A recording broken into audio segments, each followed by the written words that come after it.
Hello, Bravs. We're back with Tried for Her Life by Miss E.D.E.N. Southworth, the sequel to Cruel as the Grave. Chapter 23, Sybil's Child. How long this chapter is? Not very long. Let's get on with it. Page 200. Chapter 23, Sybil's Child. But thou wilt burst primeval sleep, and thou wilt live, my babe, to weep. The tenant of a dark abode, thy tears must flow as mine have flowed. Byron. Summer ripened into autumn. Sybil and her faithful friend employed the golden days of September and October in the graceful and pleasing feminine work of making up garments for the expected little stranger. This is basically the 1 year anniversary of the book when the murder took place on Halloween. But meanwhile, outside the prison walls, a cloud, black as night, was gathering over the young prisoner's doomed head. The rumor got abroad that the governor meant to follow up the long respite with a full pardon. His course in this matter was canvassed and commented upon severely in every barroom, grocery, street corner, political meeting, and elsewhere. The press took up the matter and vindictively reprobated the course of the governor, putting his conduct upon the motives of partiality for the aristocracy. Had the murderess been a woman of the people, it said, her life would have paid the forfeit of her crime.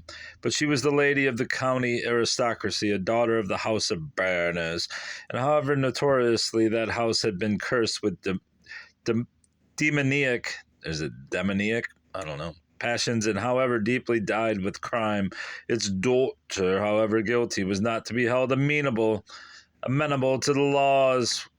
Was such outrage worship of the aristocracy by partial judges and venal governors to be endured in the county of free men? No, the voice of the people would be heard, through their organ, a free press. And if not listened to, then it would be heard in thunder at the polls in the coming autumn elections.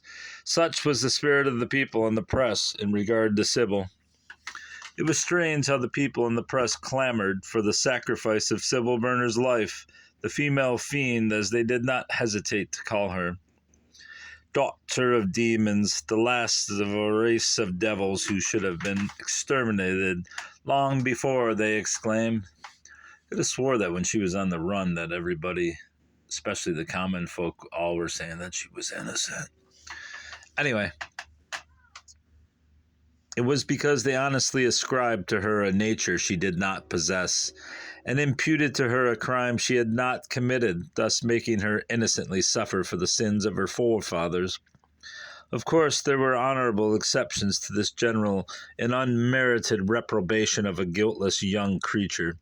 But these exceptions were mostly among Sybil's own set, and were too few to have any force against the overwhelming weight of public sentiment. And it was the general belief that if the governor should outrage public opinion by pardoning Sybil Burners, he would be politically ruined. Sybil Burners could not be permitted to live. She must die before the governor could be re-elected by the people, and the election was coming on in the ensuing November.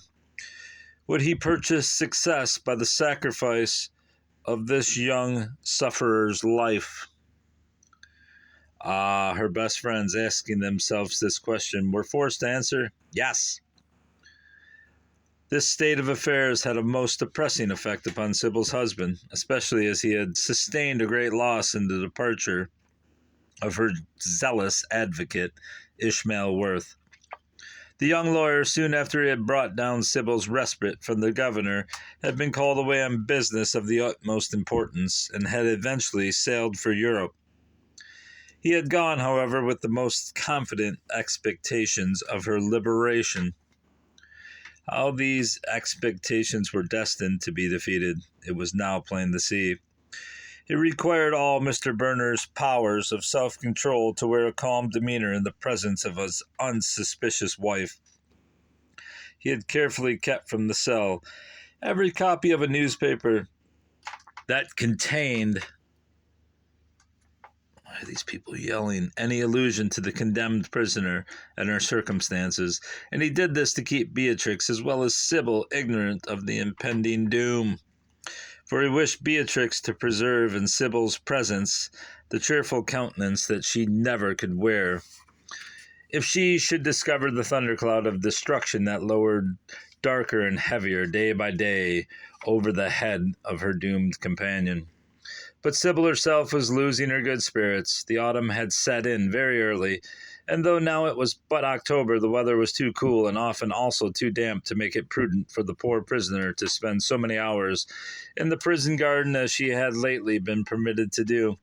She sat much in her cell, sad, silent, and brooding.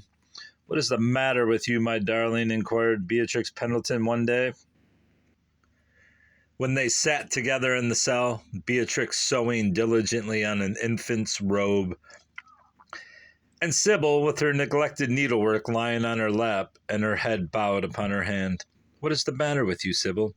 "Oh, Beatrix, I don't know, but this autumn weather, it saddens me. Oh, more than that, worse than that, it horrifies me so much. It seems associated with I know not what of anguish and despair." Sorry, crackheads are raging outside, and I want to leave this desolate and gloomy place. It is so lonely now that all the visitors have gone but ourselves. "How can you bear it, Beatrix?" "Very well, dear, so long as I have your company," answered Miss Pendleton, wondering that Sybil should miss the throng of visitors that had existed only in her imagination. Only in her own imagination. "But I am homesick, Beatrix. Oh, Beatrix, I am so homesick," said Sybil plaintively. "Never mind, dear. Try to be patient. It would not do for you to undertake the journey now, you know," said Miss Pendleton soothingly. "Oh, but Beatrix, I did so want to be at home to welcome my first dear child. There was never a Berners born out of Blackhall since the building was first erected," she pleaded. "Never mind, dear. Everything now must give way to your health, you know. We could not endanger your health by taking you over all these rough roads to Blackhall just now," said Miss Pendleton gently. "Ah, well, I will try to content myself to stay here in this gloomy place. But, oh, Beatrix, after all, I may die and never see my home again, my dear home. Oh, if I should die here, Beatrix, I should be sure to haunt my home. But you will not die. You will put away such gloomy fancies." As Miss Pendleton spoke, the cell door was opened, and the warden appeared, bearing in the tray containing the supper service for the two ladies. It was not usual for the warden to wait on them in person, and so, to Miss Pendleton's silent look of inquiry, he answered, "You must excuse my daughter for this once, ma'am, as she has gone to a merrymaking in the village, this, you know, being Hallow Eve." "Hallow Eve!" echoed an awful voice. Both the warden and the young lady started and turned around to see whence the unearthly sound came. They beheld Sybil fallen back in her chair, pallid, ghastly, and convulsed. Beatrix seized her vial of sal volatile and flew to the relief of her friend. "What is it, dear Sybil? Can you tell me?" she anxiously inquired, as she held the vial to the nostrils of her friend. "Hallow Eve, Hallow Eve," she repeated in a terrible tone. "Well, dear, what of that? That is nothing." "Oh, yes, yes, it is horrible, it is horrible."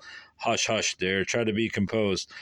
"Black night, fire, blood, oh, what a terror." "It is only a dream, dear. It is all over now, and you are awake. Look up." "Oh, no, no, dream, Beatrix, an awful and overwhelming reality," exclaimed the awakened sufferer. Then suddenly, with a shriek, she threw her hands to her head and fell into spasms. "For heaven's sake, run and fetch a doctor," exclaimed Beatrix in the utmost distress, appealing to the terrified warden. He immediately hurried from the room to procure the necessary medical attendance. "Send for her husband and her old nurse from Blackhall also. I know it is after hours, but I believe she is dying." The warden nodded assent and hurried away, leaving Miss Pendleton in attendance upon the agonized woman, who recovered from one convulsion only to fall into another and severer one. Can you hear the crackheads? That's what I gotta deal with when I'm trying to read literature. It was midnight, and a sorrowful and anxious group were gathered in Sybil's cell. She lay upon her bed, writhing with agony, and upon the very verge of death.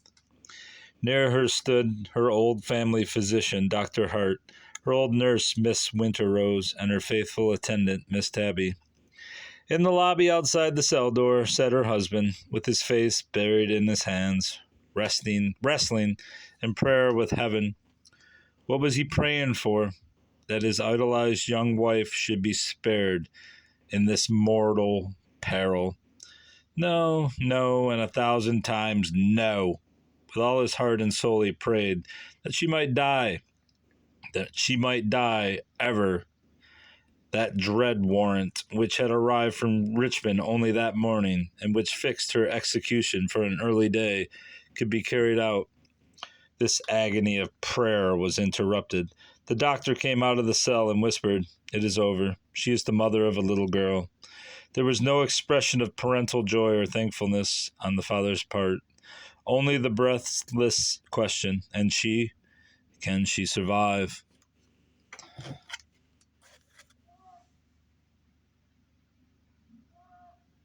Can you hear the crackhead?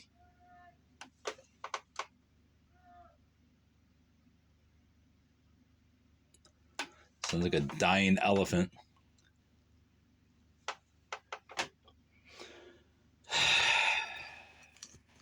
Goodbye. Goodbye.